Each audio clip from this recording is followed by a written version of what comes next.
like I said, that's where I said you're wrong, my brothers, my sisters.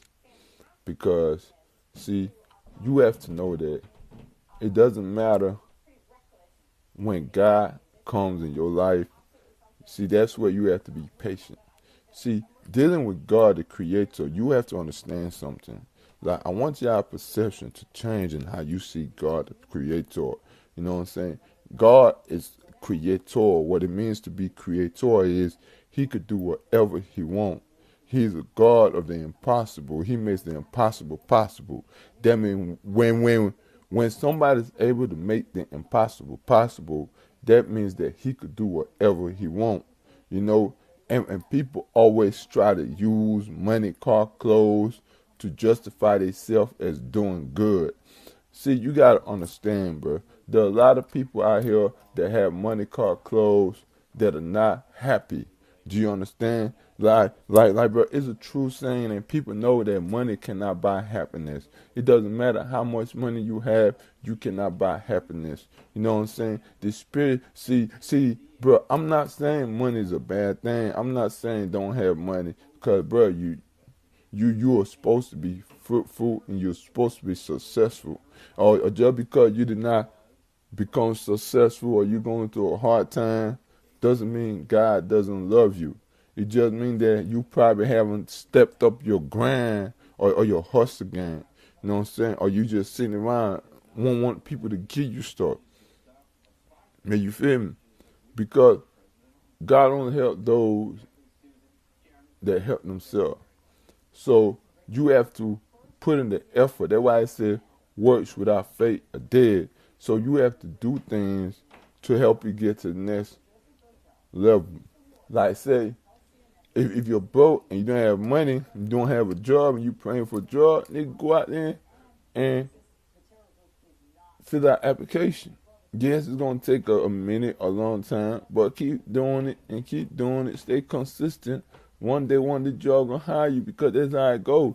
Things don't always see, bro. People gotta understand that things in life, things don't always work out the way you plan it to. You know, things don't always work out the way you want it to in life. See, you have to understand that. Like, people have to realize that and see that and understand that and accept that. See, there's a problem with y'all folks that think God left you just because God did not come when you want him to. You know, feel me? See, he did not come when they want him to. But at the end of the day, you can't do that. So you can't say because God not come when I wanted to, man, there's no God. Because God doesn't work like that. See, you have to understand how God works.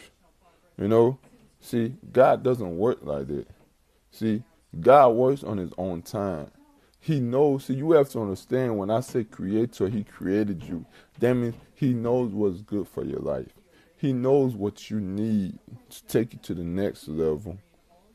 You know? And he knows all the talents and gifts that you need to be who you need to be. But at the same time, you have to accept the struggle that you're going through. Because no good thing comes to a person without struggle. You know what I'm saying? Without going through stuff.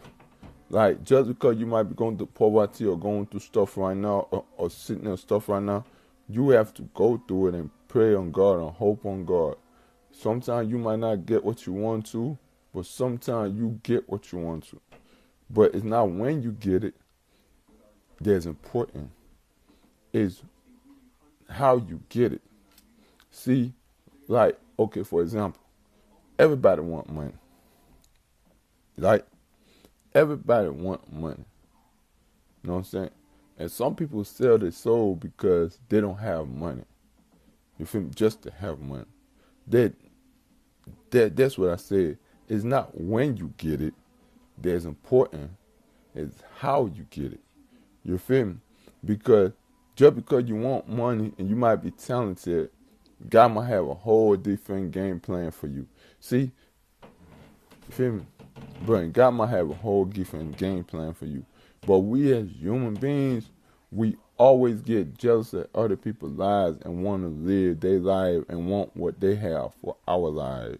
You know, but that's where you guys gotta understand that, like, bro, you have to realize and understand and change your perception and understand that, bro, you cannot live another person's life. You can't walk a mile in another person's shoes. You feel? You cannot understand what another person been through because you cannot walk a mile in their shoes. You don't know what they've been through and why God blessed them or what they did to get their money. See, a lot of people sell their souls to get money just because of their poverty. And at the end of the day, they get to die and the money gets to go and their family still in poverty. You feel me?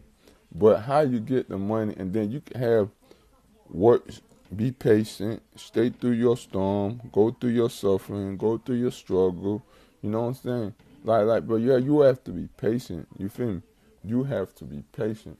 Like, you really have to be patient. You feel me? Go through your struggle, go through all that stuff. You feel me? Like,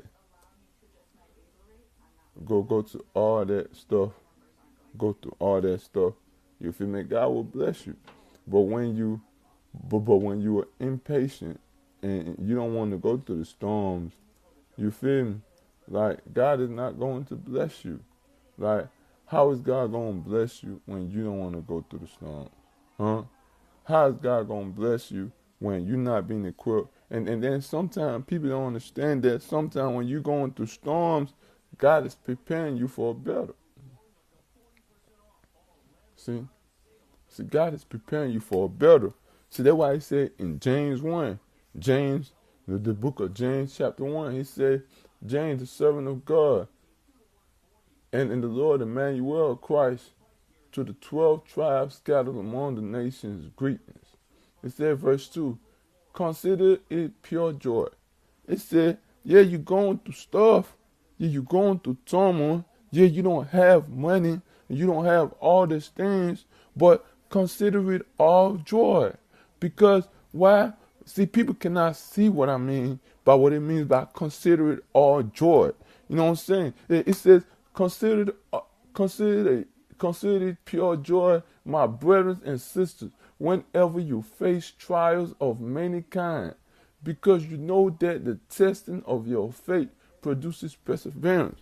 So because you're going through a storm, you know what I'm saying? You are being tested. Every time you go through a storm, see, bro, you have to change your perception from oh man, I'm suffering. Oh, God don't like me. Oh God is not there for me when I call. And you have to look at it. I'm going through trial because God is trying to test me. I'm going through trial because God is trying to build my faith. Because, bro, you cannot grow without trials. You know what I'm saying? You cannot grow without tests. It's just like in school, bro. In a school, bro, feel me? The teacher gives you quizzes and tests to see how much you understand the work. You know what I'm saying? Quizzes, homework, and stuff help you understand the work, to learn the work, and they test you to learn how much you've learned and what you have learned. You feel me? To see how much you've grown through the lectures, or see if you're comprehending or getting anything out of the lecture. So it's the same thing. See, that's why I say trials is our school. See, trials is your school because trials are tests to see how you can overcome. Because being poverty is not a sin. Poverty is not a curse. People say poverty is a curse, but poverty is not a curse because poverty teaches you survival skills. You know, but there's a lot of rich people that don't know how to survive if they go broke. But there's a lot of poor people that have these survival skills, you know what I'm saying, right now because being poor have taught you how to survive. You know what I'm saying? But a rich man becomes poor and runs out of money. He doesn't know how to survive. So poverty is not a curse. You know what I'm saying? Poverty is only getting you prepared. You know what I'm saying? Because you might be a millionaire in the future. You feel me? You don't know if you might be a millionaire. But if you give up on God before you get to that point because of your storms, then you will never know if you could ever be a millionaire.